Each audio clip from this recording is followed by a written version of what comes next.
would it have mattered for Africa that you lived? As this debate has been going on, Mr. Speaker, I've wanted to look at the eyes of all the senators of this House, Mr. Speaker, and reflect with that statement that to you, Mr. Speaker, today, to my brothers and sisters who are senators of this House, would it have mattered for Kenya that you lived?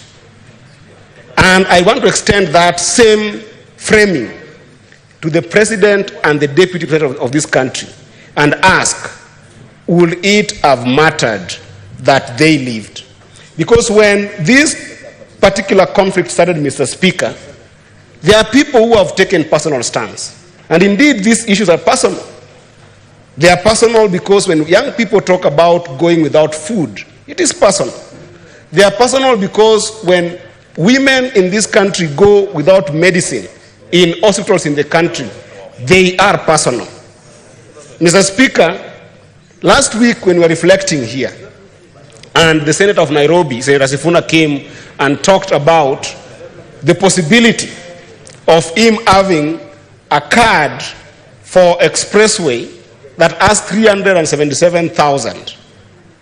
I imagined what happens to villages that people like Senator Meth or Senator Murango comes from, where we have got dispensaries and hospitals, that you will find that they have got ambulances that don't have fuel in those ambulances. And the people in this country, Mr. Speaker, are losing lives for a simple reason. They could not be able to get a fueled ambulance. Mr. Speaker, what is happening to my country today is so sad that it made me reflect in my personal life and my personal journey here. And I wanted, Mr. President, us as members of Parliament, to also reflect on our journey personally to where we are today, because sometimes it's easy to forget that, and then we might end up seeing this notion called Gen Zs as just some young people who are protesting in the streets without having homes where they come from. And within those homes, they have got burdens that they are experiencing, that they are facing, that we might be far removed from. So that even when people are talking about dialogue, we might not be dialoguing about the real issues. Mr. Speaker, in 2003, February the 3rd, my mother got sick in the village. Now, in the village where I come from, Mr. Speaker, we used to be tobacco farmers. And as tobacco farmers, Mr. Speaker, when you don't have the capacity to be able to grow tobacco in your own way and be able to have a number from a company that is called BAT at that time, then you end up depending on somebody else who has got more capacity than you. Now, it happened that my family did not have the capacity to be able to grow our own tobacco, Mr. Speaker. So that we were working in what was called then a GOK, to one gentleman that I still owe a lot of respect to, called Joshua Otieno. He was seen as the most successful farmer in our village, Mr. Speaker, because one of the biggest assets that he owned was a bicycle, Mr. Speaker. At that time, my brothers, when we talk about the issue of education, my brothers and sisters in the village at that time were suffering outside our village to be able to get an education. So I found myself as the oldest son and with my sisters, the daughters of my mother, in the village at that time. My mother got sick, and my dad was not in the village as well. He had gone to also seek for a way of supporting the family, Mr. Speaker. When my mother got sick, Mr. Speaker, as young as I was, I did not know how to even ride a bicycle. So I went to Joshua Otieno, who used to be the person who could help us with his bicycle, and told him, help me with your bicycle, I try and get my mother to the hospital. Of course, I could not be able to ride that bicycle, but I carried my mother to the hospital, and between the 3rd and the 12th of that month, Mr. Speaker, I depended on Joshua's bicycle to take my mother to the hospital. She was there to be diagnosed with what they called chronic malaria.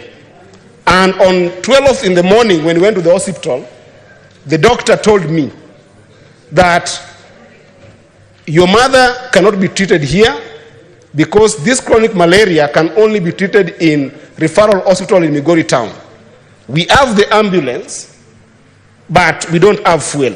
Can you be able to go and look for 2,000 shillings so you can take your mother to Migori District Hospital?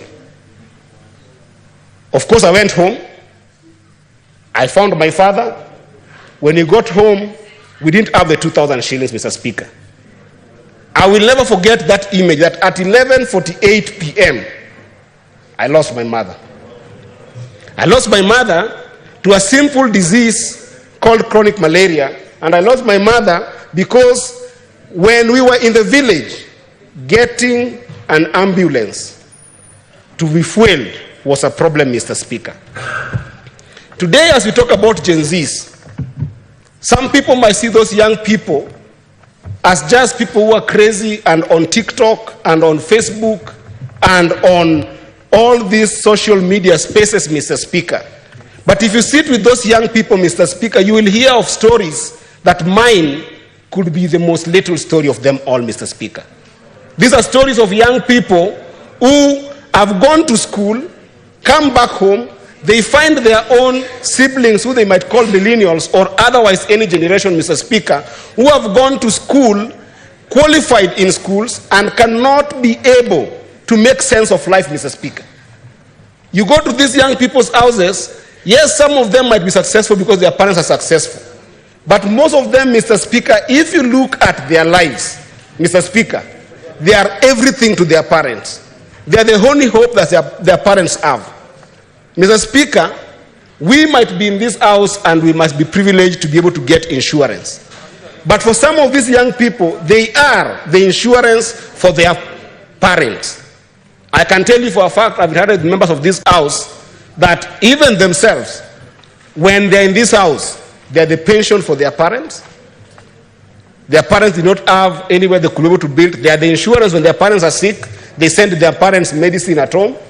And therefore, as we reflect now, Mr. Speaker, one thing that we as a house must acknowledge, and we want to extend this to the President of this country, Mr. Speaker, is then what is the root cause of what we are seeing in the street today in Kenya? The root cause, we know it very well, is economic emptiness and lack of income and jobs for young people in this country, and they're the bulk and majority of this country, Mr. Speaker, and they cannot get income and decent jobs, Mr. Speaker, simply because we have enabled a system where governance in this country cannot allow for capital to reach those young people, Mr. Speaker. We know that in this house, we are supposed to be the oversight authority over what is happening in ministries that all my colleagues, including Methu, just right now spoke about ministries mishandling resources in this country, Mr. Speaker. And we know that even as we try to struggle as much as possible as a country, Mr. Speaker, there is no way government can be able to create adequate jobs for these young people. Adequate jobs can only be created together with adequate income and decent and dignified livelihoods can only be created, Mr. Speaker, when we allow the private sector of this country, Mr. Speaker, to be able to expand and grow. But, Mr. Speaker, what's happening in this country, as a young person who has come to this parliament, what is happening in this country is that we have got serious vested interest in government and governance of this country. So that there is a conspiracy between the executive of this country and the parliament of this country that when budgets are being done, when finance bills are being done, leaders are conspiring so that they can be able to do business in the budget and backbone of this country, Mr. Speaker. If there is any solution that is needed in this country, Mr. Speaker, the first that I expect the President to do is actually to audit all the companies in the registrar of companies so that we know who are doing business in this country that are making it impossible for young people in this country to be able to do business. And, Mr. Speaker, if that audit is done, you will see a clear path and a clear, well-crafted path for people in this country to create a country of state-made Kenyans versus self-made Kenyans, Mr. Speaker, where state-made Kenyans are very deliberate about putting into budget money into this in this country that does not even go to the private sector, that only enables people in politics and people in government to be able to accumulate wealth through dubious means and projects that are never done, Mr. Speaker, in all the budgets that we are discussing, Mr. Speaker. As we speak right now, Mr. Speaker, we saw in the last government, under the current president, when he was a deputy president, Mr. Speaker, we saw the passing of what we call GAA, the government advertisement agencies, Mr. Speaker. Now, government advertisement agency made the government to be a particular player and not a regulator in the industry of advertisement in this industry, Mr. Speaker. Where young people can be able to get most jobs in this country, Mr. Speaker, because of the height of what we call technology and digital understanding, Mr. Speaker, is on digital marketing. And, Mr. Speaker, the government is running a lot of money that goes in the pocket of individuals in GAA deals, to the extent, Mr. Speaker, that today, even if you look at the mainstream media, Mr. Speaker, and advertisement agencies in this country, Mr. Speaker, they are collapsing because GAA owes them tons of money that people have paid to themselves, and it's not possible for young people to be able to get those opportunities. If you look, Mr. Speaker, for instance, national media is going to fire, actually has fired 180 young people. And yes, GAA owes national media 3 billion, Mr. Speaker. If you look at Standard, Mr. Speaker, where young people have been nurtured to the extent that they can be elite digital advertisers, Mr. Speaker, you will find that in Standard, for the last almost 7 months, Mr. Speaker, I've got young people there, they interview us every day. If you go to Vibes Radio, they interview us. If you go to Spice FM, young people there interview us. If you go to the mainstream TV station, young people interview us, Mr. Speaker. For 7 months, they have not even been paid 5,000 shillings, Mr. Speaker, because they go without money, because GAA owes the money that has been paid under the watch of Parliament and under the watch of the entire cabinet, Mr. Speaker. I can go on and show you about 2 billion that you see GAA owing the entire media space where young people and creatives should be excelling, Mr. Speaker. Yesterday, Mr. Speaker, my heart was pouring out because I saw interns sleeping outside Afia House, Mr. Speaker. In this house, we have enabled the passing of chief in this house, Mr. Speaker. And if you look at the way NHIF used to work, Mr. Speaker, you can see how Parliament and the Cabinet have conspired against Kenyans, Mr. Speaker, to do businesses. You know very well that when we did have the national, the NHIF that was working, Mr. Speaker, it used to be that money would be collected from the public. NHIF would then go and have a department that makes payments for all Kenyans when they are sick. That even necessitated the fact that NHIF had to have a system of clearing those payments, Mr. Speaker. And yet, in these 2 houses, Mr. Speaker, of Parliament, we passed chief. How is chief operating, Mr. Speaker? Where NHIF used to have 24 billion that was saved, Mr. Speaker, to the extent that they could be able to buy T-bills so that when they don't collect money, they could be able to pay for people in this country, Mr. Speaker. Today, that entire 24 billion is missing, Mr. Speaker. And to the extent that we know very well, and I hope the theory of Marsabit is here, that chief was forced to go and procure a system that they don't need because they procured services of a private entity to be able to offer insurance. Chief still went and spent 10 billion to procure a system that they don't need, that failed when it was stated in Marsabit, Mr. Speaker. This is a matter of public knowledge. And all these are deals and businesses, so that even Parliament has become a place of not bill making, but deal making, Mr. Speaker. So we must face these challenges as a people, Mr. Speaker. And one thing that the president must be able to confront, Mr. Speaker, is that this vested interest in government must stop and allow for private sector to be able to create jobs that are decent for our young people, because government will just never be able to create enough jobs. And this is confronting the president of the nation, that because of the magnitude of the crisis that we are seeing today, Mr. Speaker, the response must also be the same. It goes without saying that in physics, they say that one action must have an equal reaction to it, Mr. Speaker. It cannot be that we are going to talk about just dialogues for the sake of dialogue, Mr. Speaker. This dialogue must be on specific issues that are denying young people economic opportunity in this country, so that those issues are sorted for once and for all. And at the heart of those issues, Mr. Speaker, is the ministers or cabinet secretaries that we have in this country today. Mr. Speaker, the president must confront this reality that either you die with these few individuals or you die with the entire country. It must matter to the president to be able to give young people an explanation. Why is it so difficult, at least in areas where ministers who are extremely known in the country to have done economic crimes to leave cabinet, Mr. Speaker? Mr. Speaker, what is there, Mr. Speaker, to explain to the country why the CS of agriculture must continue being a CS, Mr. Speaker?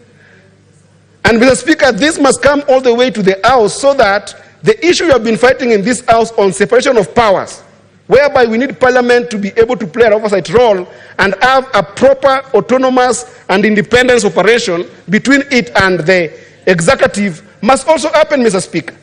And one of the radical ways that the president can be able to help this country is to rethink the entire leadership of the National Assembly in particular, Mr. Speaker. Because the National Assembly under our Constitution has got all powers to deal with money bills, Mr. Speaker. And that is why it becomes very easy for the National Assembly to be able to mix personal interest and public interest, Mr. Speaker. I have checked at the quality of leadership in this House, Mr. Speaker. If you look at Senior Senator Boni Alwale, Mr. Speaker, as the majority whip in this House, Mr. Speaker, at what point do you compare Senior Boni Alwale with Honorable Osoro in the National Assembly, where Honorable Osoro is going to look at issues of budget and finance bills in this country, Mr. Speaker? When you look at our majority leader here, Mr. Speaker, the gentleman called Arun Cheriot, who has actually brought this bill, Mr. Speaker, the depth and the passion for the country, Mr. Speaker, at what point do you compare Arun Cheriot with Kimani Ichung'wah in National Assembly and then say that we're going to sober assembly, Mr. Speaker? When you look at people like Deputy Majority Leader, Mr. Speaker, Sarah Tabitha Keroche, a lady of valor and towering spirit of entrepreneurship, Mr. Speaker, who has run serious business and we have seen in this country, Mr. Speaker. At what point, Mr. Speaker, do you compare? I'm even lost of words, Mr. Speaker. I'm lost of words, Mr. Speaker. The president must confront this reality. We must see as young people a shake-up in National Assembly that has basically enabled 100% of the problem of not listening to the young people of this country, Mr. Speaker. And we must see that shake-up also, Mr. Speaker, in the 2 minutes to wind up your thoughts. Mr. Speaker, as I wind up, I also want to invite Gen Zs to a conversation. That we are a constitutional democracy. The country must run. The country must be governed. Do not be tempted that in the foot of this wonderful movement that you have had, then you get compromised in traditional politics where people can end up hijacking this kind of movements for popularity's sake and make it either tribal or just pure popularity, Mr. Speaker. I've seen you vilify the president alone, but you should know that now under our Constitution, we have got the presidency. The president is not the only person who is liable. Even the deputy president is liable and must also be called to order, Mr. Speaker. It is the deputy president of this country who first saw the people of this country, not as people, but as goods and services, Mr. Speaker. He saw the people of this country as commodities and made us a country that was made to be believed to be a company, not a country, Mr. Speaker. And he saw us as Rabuon, Mr. Speaker. He saw us as Mogoka. He saw us as Waru. He saw us as Omena, Mr. Speaker. And now, the commodities are speaking. He must know. The commodities are speaking. The Rabuon have started speaking. The Omena have started speaking. And he must now realize that this country is not a company where we talk about shareholding and state-made Kenyans versus self-made Kenyans, but we are a country of people of value, and even him must be held to account so that we do not start a place whereby people want to start fighting Kikuyus the other side or fighting Somalis this other side, because all those people are also a part of the recipe of why this country works. Because I've lived. Senator Abbas.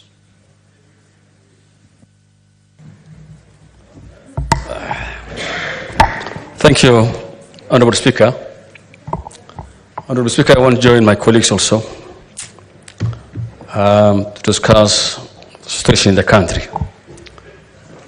And first and foremost, I want to send my heartfelt condolences to all the bereaved families and wish them solace in their own hearts. And for those who are injured, I wish them a quick recovery.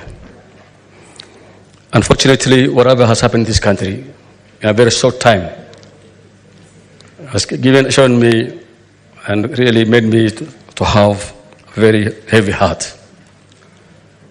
Honorable Speaker, for those of us who live in the borderlines, we know much about what happens in our neighborhoods. You have seen what happened in Somalia. 30 years, 35 years down the line, up to now, it has never settled. You have seen what is happening in Congo, what is happening in Sudan, what is happening in Ethiopia. So the kind of things that is now happening in this country is actually worrying. It is right for the young men and women, the so-called Gen Zs, to do what they have done. Because for many in this country, Kenyans are actually very resilient people, very patient, people who understand, people who obey the law. But when the things are done and people not listened, these kind of issues, the consequences actually this kind of action. And therefore, I want to tell the young men and women, as much as we appreciate what they have done, they have woken us up. Some of us, some of the leaders have lost even their senses of feeling, are now back to their senses. And they know what is happening, what will happen in this country. When you see somebody who has been a minister the other day actually walking across borders, lost his kids, when you see mothers walking, crying with the children, then they don't know where to go, crossing borders, that is a time for those of us who witnesses that will know what peace means. And therefore, for the last 1 week, I've been hearing a lot of, popular, kind of statements. The leaders must take responsibility for the kind of, statement that we're making. It might be sweet today. You may be heard by your electorates. They might want to applaud you. But of course, when the consequence comes, when the action has been taken, and when this country goes to the dogs, then that's the time you'll know whether you're a president, whether you're an MP, whether you're not, then we all feel the consequences of our actions. Honorable Speaker,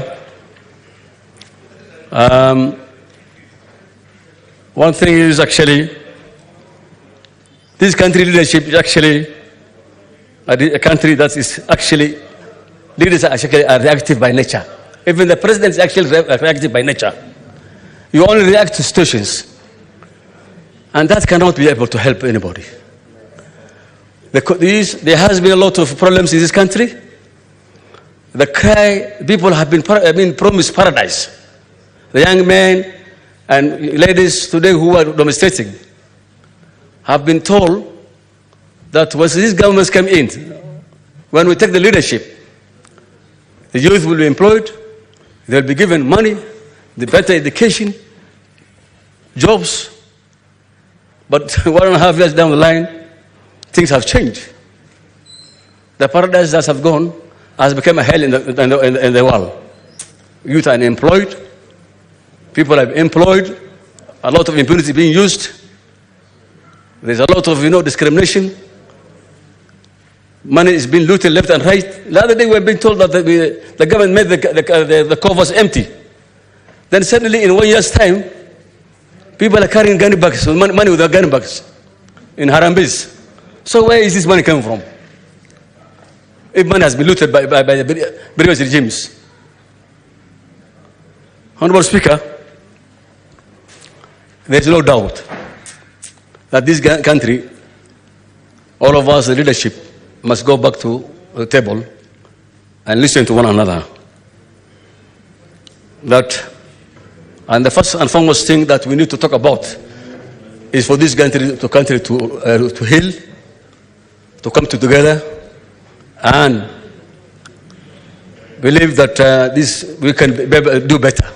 This is a very rich country. This is a very beautiful, that we love it. We have no other homes to go. So let us do this beautiful country to the dogs.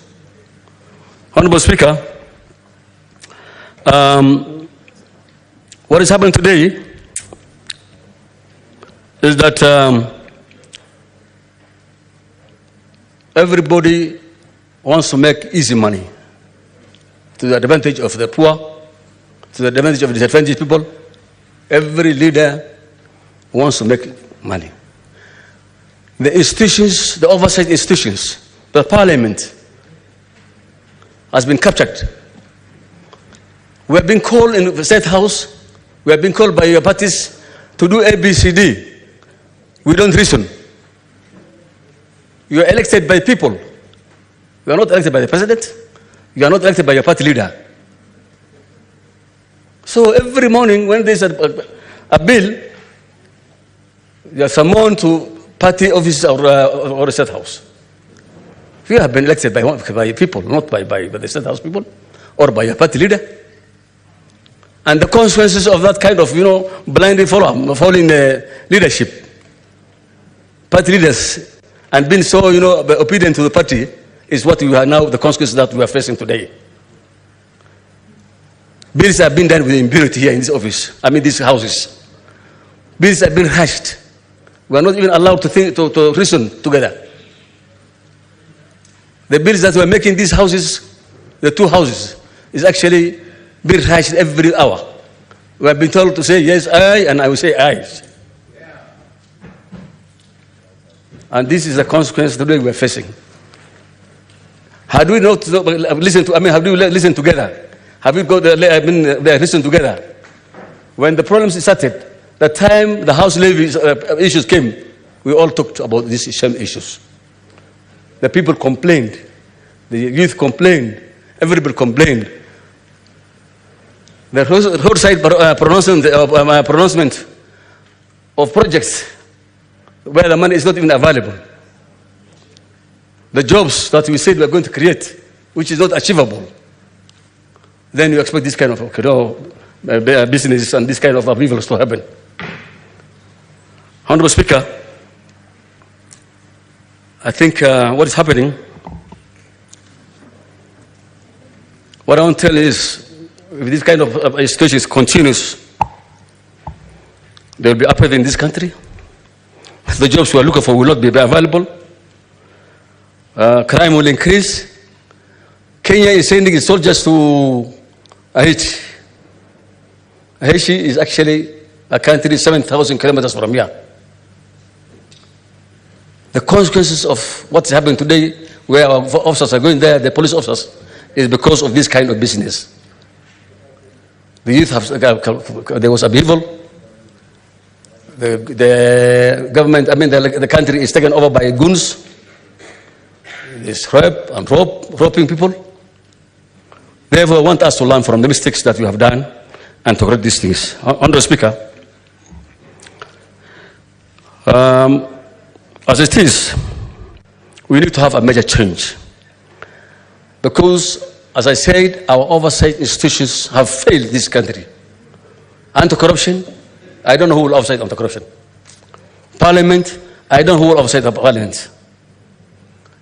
office of the DPP, you see cases, corruption cases taking too long. The Golden Bug corruption, that's taken many years, and everybody wants free. Those guys who, I don't know, looted a lot of money, I don't know those dams, they have gone free. They've been released by DPP office and the judiciary. Parliament is making punitive laws. And corruption is taking just dragging on their legs, on their feet. So we need an oversight institution that oversees the oversight institutions like Parliament and all these things. I don't know who do it, whether it will be done by Ombudsman. I don't know. We're going to have an institution that will oversee all of us. But as it is, I think this country has failed to reason together. Honorable Speaker, one thing is actually now that the President has told us, Kenya is actually undergoing a revolution. It might be, you might see it as a joke. But let's say what's happening now is a revolution. If you remember what happened in the Arab Springs, what has happened in Sudan, what has happened in Egypt, this is the kind how it is started. And I want to tell young ladies and men who went to the street, we applaud them for waking us up. But I think I want them to, because they have been infiltrated by goons. Whatever objective they may have, the goons have infiltrated them. And this kind of mess, they're looting in the town. The shops they're breaking, and the shop that is being looted actually belongs to the Gen Zs. Those who sells the electronics, those who sell the mobiles, are all young men and women. So have we lost or gained anything so far? We lost so much. Honorable Speaker,